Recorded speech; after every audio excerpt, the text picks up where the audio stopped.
গোলাঘাটৰ জ্যেষ্ঠ সাংবাদিক বিশিষ্ট পৰিৱেশ কৰ্মী অপূৰ্ব বল্লভ গোস্বামীলৈ ভাৰত গৌৰৱ সন্মান। কৰ্ণাটকৰ চেদামত আনুষ্ঠানিকভাৱে বঁটা গ্ৰহণ গোস্বামীৰ। পৰিৱেশ সংৰক্ষণত বিশেষভাৱে গুৰুত্বপূৰ্ণ ভূমিকা পালন কৰি অহাৰ সুবাদতেই গোস্বামীক প্ৰদান কৰা হয় এই সন্মান। উল্লেখ্য যে 29 জানুৱাৰীৰ পৰা কৰ্ণাটকৰ কালাবুৰাগী জিলাৰ চেদামত অনুষ্ঠিত ভাৰত বিকাশ সংগমৰ উদ্যোগত ভাৰতীয় সংস্কৃতি উৎসৱত গোস্বামীক বুধবাৰে আনুষ্ঠানিকভাৱে প্ৰদান কৰে এই সন্মান।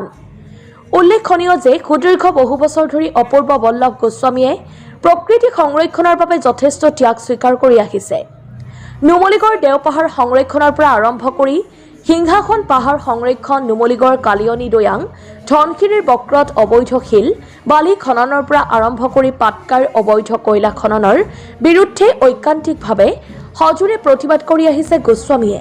কেৱল সেয়াই নহয়, দিহিং পাটকাই সংৰক্ষণৰ লগতে ৰাষ্ট্ৰীয় উদ্যানৰূপে স্বীকৃতি প্ৰদান কৰাৰ ক্ষেত্ৰতো বিশেষ ভূমিকা পালন কৰিছিল গোস্বামীয়ে।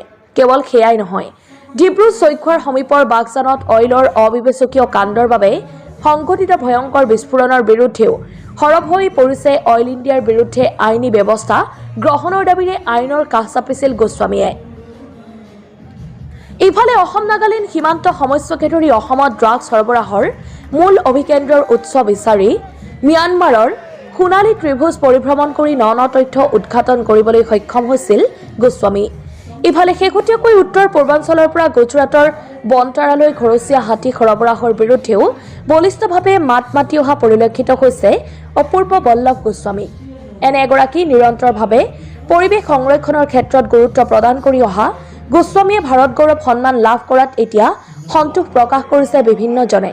অপূৰ্ব বল্লভ গোস্বামী, মই গোলাঘাটত আজি ভাৰত বিকাশ সংগমে বিশেষকৈ তেওঁলোকে আজি যি এক সন্মিলন পাতি বিশেষকৈ অসমৰ বহুকেইগৰাকী ব্যক্তিক আজি ভাৰত গৌৰৱক বঁটা প্ৰদান কৰিছে। আমি পৰিৱেশৰ ওপৰত কাম কৰাৰ বাবে এই বঁটা লাভ কৰিছোঁ। আমি ভাবোঁ এই বঁটা লাভ কৰিছোঁ আমাৰ দায়িত্ব আহিল অনাগত দিনত পৰিৱেশ সম্বন্ধীয় আমি কাম কৰি যাম আৰু এনেধৰণৰ বঁটাই আমাক আচলতে অনুপ্ৰাণিত কৰিছে।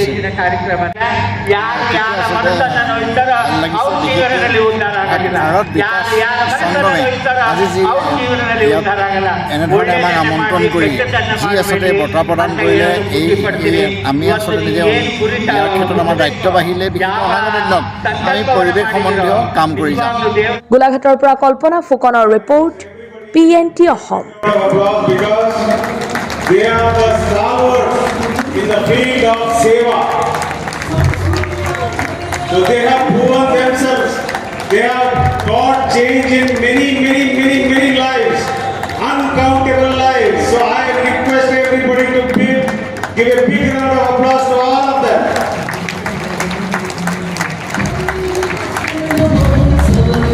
आप सभी बहानियों को